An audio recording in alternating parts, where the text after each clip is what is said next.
Hello friends, welcome back. Today's topic is segment trees. In this video, we will go over what are segment trees, when to use segment trees, and an example application that uses segment trees, along with the runtime to build the segment tree and query and update it. At the end, we will go over the Python code for it. Here is an example input array A and its corresponding segment tree, where each node represents an interval. For example, this node represents the intervals 0 to 3. Similarly, this node represents the interval 4 to 5 in the original array.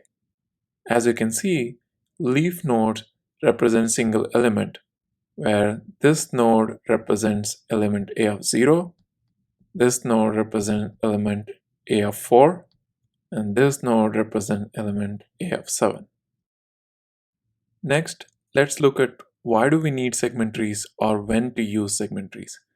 Given an input array like this, segment trees are really helpful in doing multiple range queries on this input array. An example of range query is to find the sum of all the elements in the range 2 to 5. We could do something like this by building a prefix sum array. This is the prefix sum array for the given input array, where each value in this prefix sum array represents sum of elements up to that index. For example, this 10 represents sum of all the elements in the range 0 to 3. Similarly, 25 is sum of all the elements in the range 0 to 5. So if we want to find sum of all the elements in the range 2 to 5, all we have to do is subtract sum of elements up to index 1 from sum of all the elements up to index 5, which gives us sum of elements in the range 2 to 5. So the runtime complexity of query using a prefix sum array is O of 1, because we are only doing a single subtraction operation, which takes constant time. But what if we make changes to the input array? For example, what if we change this 4 to 5? In that case, this prefix sum array is outdated. We need to rebuild this prefix sum array, which changes all the values over here. So in case of any changes to the input array, the rebuilding of prefix sum array takes O of n time. This is where segment trees are really useful, where rebuilding a segment tree in case of any changes to the original input array takes only O of log n time. And querying in a segment tree also takes O of log n time. Hence, if we know that the input array is going to be frequently modified, it's better to use segment trees over prefix sum array because it takes only log n time to rebuild the segment tree. Next, let's look at, for a given input array A, how do we build a segment tree, query it, and update it. Let's start with build first. For a given input array A, we want to build its segment tree. But we don't have to build a real binary tree with a parent node, left child, right child, so on and so forth. We can actually save the segment tree in an array like this. To save it in an array, we need to know where each node would go in this array. To find out where each node would go in the array, we first number these nodes from top to bottom, left to right.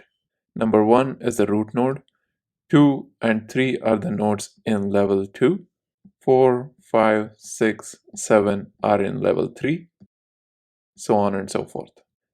Now we can notice a pattern between the child node's number and the parent's node number. For example, 2 here is 2 times the number of the parent node. Similarly, 3 here is 2 times the number of the parent node plus 1. So we are using this relationship to go from parent node number to the child node number. Let's apply this relationship on a different node. For example, 6 is 2 times 3, which is its parent's node's number. Similarly, 15 is 2 times 7 plus 1. Now that we know we can save this segment tree in an array, let's find the values of each and every segment tree nodes. We start with the root node that represents the entire range of the input array. Then we divide this range into two halves, left and right. We continue dividing this range until we reach the range that has only one element. Those are the leaf nodes of the segment tree, and the value of those leaf nodes is same as the input array's values. For example, leaf node 8 will have the value a of 0, which is 1. Similarly, leaf node 9 will have the value of a of 1, which is 4, so on and so forth. Once we are done exploring the left child and the right child, we add the values of the left child and the right child to fill the value of its parent. We add the values of the child nodes here because in this example, we are trying to find the sum of all the elements in a specific range. So once we are done exploring these leaf nodes, we fill its parent's value, which is sum of child nodes. 1 plus 4 here is 5.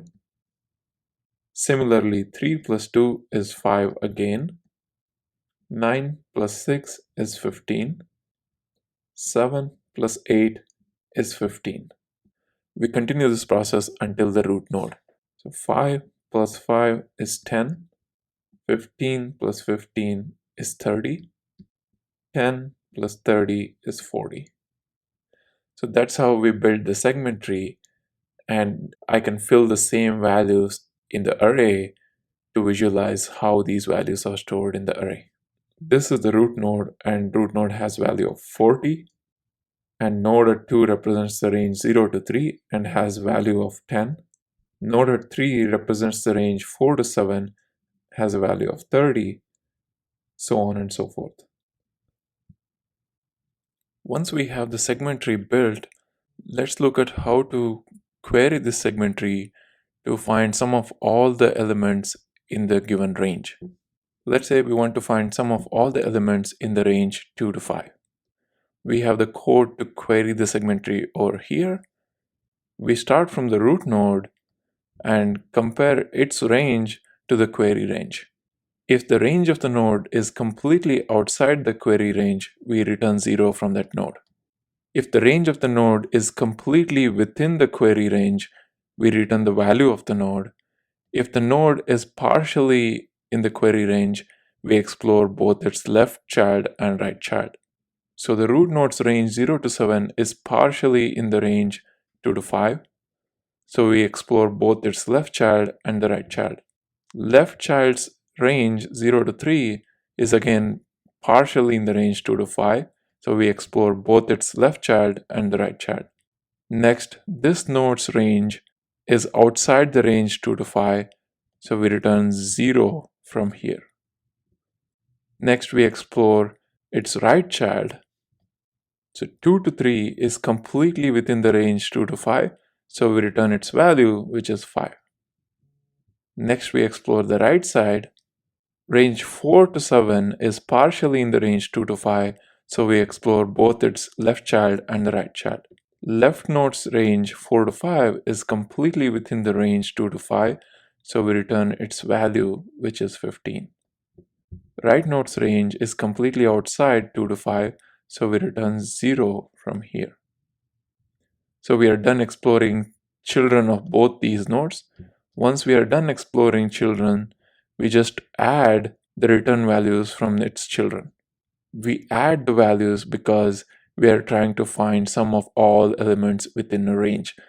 And each node is returning the partial sum, so we have to add them up to find the full sum of all the elements in the range.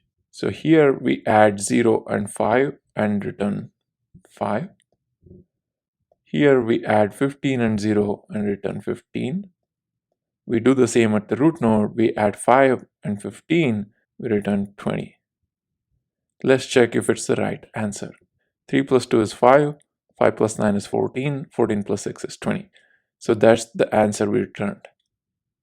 So the runtime to run a single query is big O log n. Next, let's look at how to update the segment tree if any of the values in the original array change. Let's say if we want to change this to 10. So the difference is going to be 7. So we updated index 2 to 10 and the difference is 7. This index 2 is represented by this node in the segment tree. So it is quite evident if we update this node, we have to update all the nodes in its path to the root.